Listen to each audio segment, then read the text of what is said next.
Back again to talk about the factory navigation in a BMW versus the TomTom Go, which is a portable navigation device that you would buy at Best Buy or online or something. The BMW navigation here is about a 6-inch screen. I'm not sure, I don't remember, but I think it's a 5 or 6-inch screen. And the TomTom is a 5-inch screen. This is a TomTom 550 XXL with the updated, it gives you maps and traffic through the antenna. It has an antenna that attaches to it that also powers the device that gives you the traffic as you're driving. Yesterday I did a video with the Mercedes showing that the TomTom navigation doesn't give you a lot of information on the streets around you or where you're going. 99% of the time when you're not using the navigation guidance, when you're driving, you're not using navigation guidance. Like if you drive daily routes from home to school, home to work, whatever, you're not using navigation guidance. So 99% of the time, if you have a GPS in your car, you want it to do something for you if it's gonna be there. And in the Mercedes C-Class, a 2012 car, I did a video on that, talking about how the navigation map on that car, when you're not using guidance, gives you a lot of detail around the car. And that arrow in the middle with the circle, that's the vehicle that you're in, that's your location. And as you see on this map, it gives you the information on the street names around you, and you could zoom in and out easily.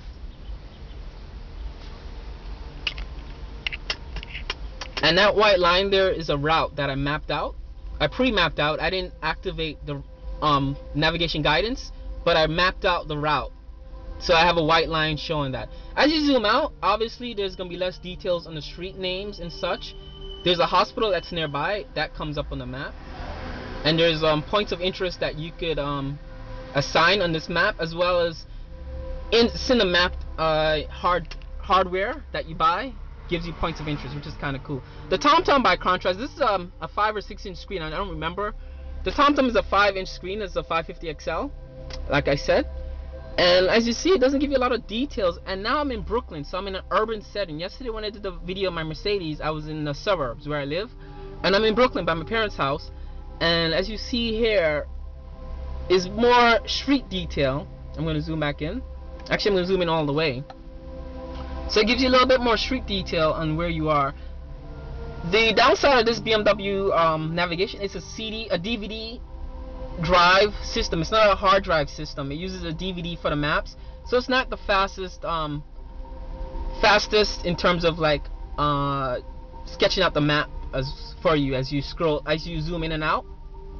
It takes a little bit of time because it's reading from a DVD.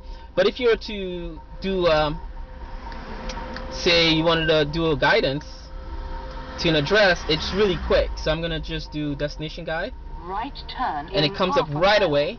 It gives you the miles to your destination, the time to your destination, as well as, you know, information on your destination, as well. And this big screen here, you get your next. This is navigation guidance, so it's telling you what to do next and when to do it.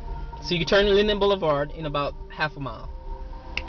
And that's kind of cool. You could also do the split screen on the map by going in here.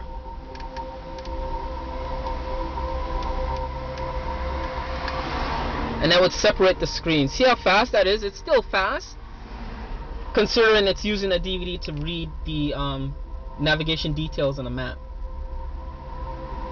TomTom, by contrast, TomTom, these portable devices, yesterday when I did my Mercedes review, in the Mercedes, I sort of gave it a bad rap in terms of giving you detailed information when you're not using navigation guidance. But the TomTom device, compared to the BMW navigation guidance and the Mercedes that we have, the 2012 C-Class Mercedes, the TomTom is a really good navigation guidance device. Like, you would never get lost with that thing. And like I said, these devices now, when you buy them, they have automatic updates of maps as well as traffic. So you don't need the Sirius to get a subscription for traffic detail on your map. The TomTom will do that for free. If you get the lifetime maps and traffic device, if you get a device with that, lifetime maps and traffic, you would never have to worry about new maps and traffic details as you drive, like traffic jams or whatever. TomTom does that really well compared to the factory navigation devices. So that's just to give you a comparison. And now I'm in this is an urban setting. You can see the street detail there on my my map. Let's just go back to the map.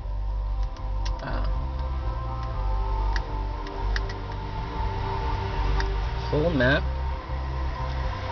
Go back into navigation. Oops. This wheel is very it is very slippery.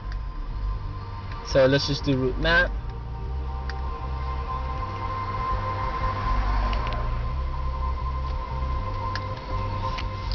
And you see it draws up a big map. This also has 3D imaging, this map.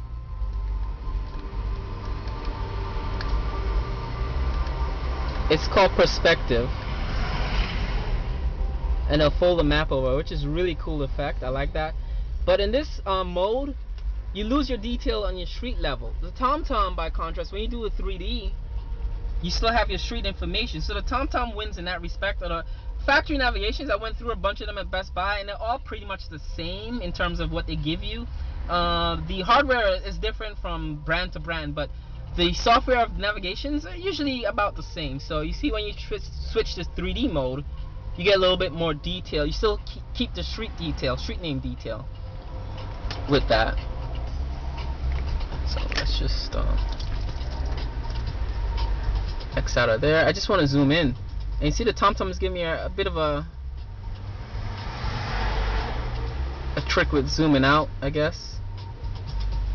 So you can zoom out a bit more in 3D. The 3D mode in the BMW factory is really cool when you zoom out, because it gives you a little bit more shape in where you are with the horizon and the clouds. So it shows me that I'm in Brooklyn somewhere, and it shows me the highway information as I zoom out. So this perspective mode or 3D mode on this navigation, this is older navigation. Newer BMWs have very much more advanced software system that's an evolution of this simpler system. So it shows me the highway information as well as points of interest details in this map, which is kind of cool. The TomTom, it zooms back in every time you zoom out to get more detail. You let it sit there for a minute, it'll zoom back out on you. I don't really like the touchscreen when I'm driving, but some people like it. And that's pretty much it. That's all I could say about it.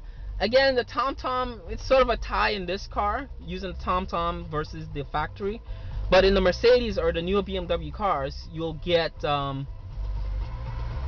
there's no doubt about it, the factory navigation is definitely worth it in terms of when you buy a new car. If you're gonna pay $2,000 extra for a navigation package, I think it's worth it, because most of the time navigation packages come with other goodies as well, like Bluetooth and Sirius and extra sound, like sound packaging like Logic 7 or Harman Kardon or whatever you have.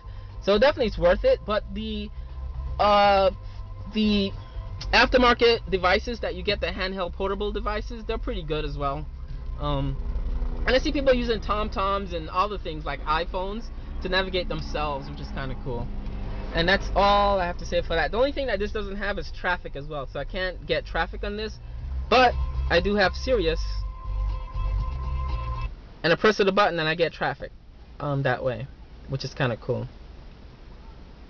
On Sunday, I'm meteorologist Jennifer Natoso from the Weather Channel. First traffic time 3:48. I get my traffic, so that's not bad.